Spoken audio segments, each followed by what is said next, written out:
سیما همراهان دوست داشتنی برنامه ماشاءالله بارسایا هستیم با قوقا کردیم رئال رفت دنبال قاز چروندن برن قازاتونو بچرونین قاز چرونا رؤسای امباپه کودک گریه نکن یه شیرچوشک برات میارن دارن که چه تفکرات تو برو شیرتو بخور برای ادامه فصل و نیمکت رئال ماشاءالله قهرمانی بارسلونا داوری این مسابقه آقای خود لوئیز مونرا و همکارانش میان و مدال خودشون رو دریافت میکنن. انصافا هم داوری خوبی رو از اونها دیدیم، همه تصمیماتشون اکثرا درست بود و حالا بازیکنان مغموم و ناراحت رالیا بیچاره گریه کرده میرم حلال بخونه برین کسب مدال برین گریه آخر بکنیم برین رئیس فدراسیون فوتبال اسپانیا داره اهدا میشه بهشون. امباپه اه.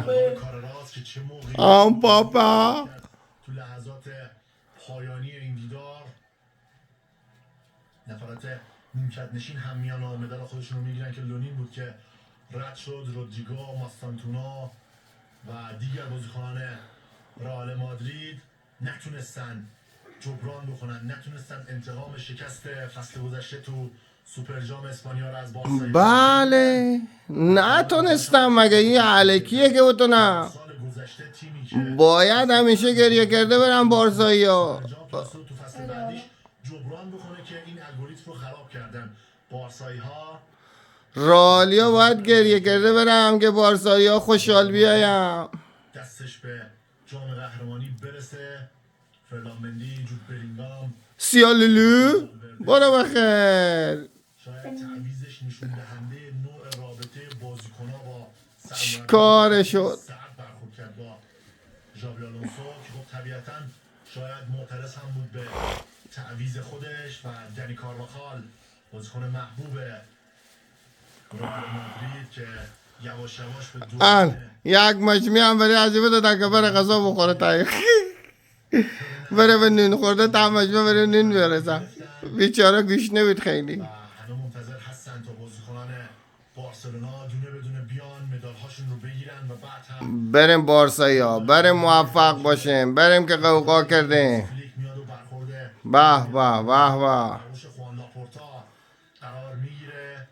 رافینیا بهترین بازیکن این رقابت‌ها رافانیا دو تا گل زد وا وا داره. عنوان MVP رو به دست آورد رافینیا. پدری جایزه که گرفت جایزه بهترین پاسور بازی ها بود که امشب هم یه پاس گل به نامش ثبت شد. رومی بردقجی رو داریم میبینیم که تو بازی با بیلبائو به جای لامین یامال بازی کرد و واقعا هم خوب بود این بازیکن. فرانکی دیون، مارکوس رشفورد و همه بازیکنان بارسا دونه بدونه میان و مدال قهرمانی سوپر جام باشگاه اسپانیا رو دریافت میکنن و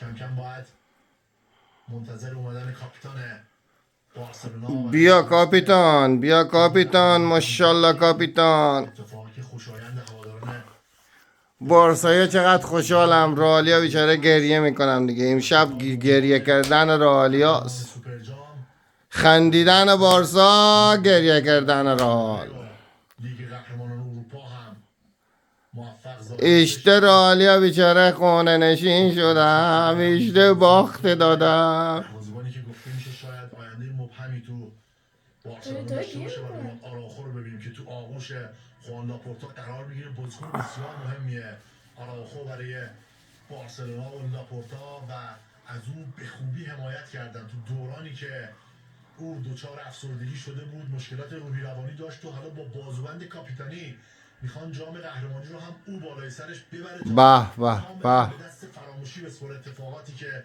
تو لیگ قهرمانان اروپا تو بازی با چلسی واسش رخ داد و بعد چند هفته ای رو غایب بود. رئیس فدراسیون فوتبال اسپانیا هم میاد تا جام قهرمانی رو به رونالد آراوخو بده که برخورد جالبی هم داره رابرت لواندوفسکی با او و تیم فوتبال بارسلونا قهرمان سوپر جام ماشاءالله ماشاءالله سوپر جام بارسلونا بالای سر میبره تا سوپر جام بارسا قهرمانی ارزشمندی که فصل گذشته هم به دست آورده بودن. گاوی هم که مصدوم هست در بین نفرات حاضر در جشن دیده میشه و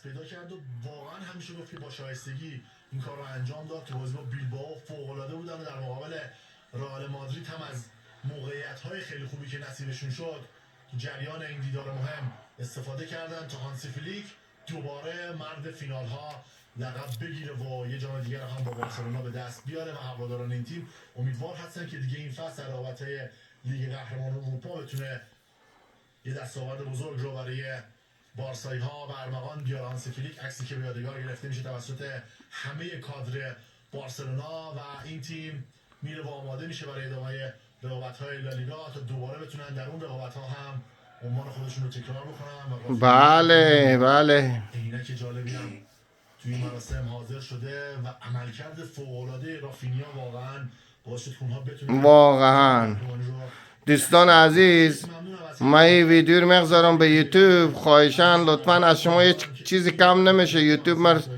لایک کنیم، سابسکرایب کنیم، فالو کنیم. تشکر از شما طرفدارا بارسلونا. حتما لایک و فالو یاد شما نره. این بازی واقعا بازی جذابی بود.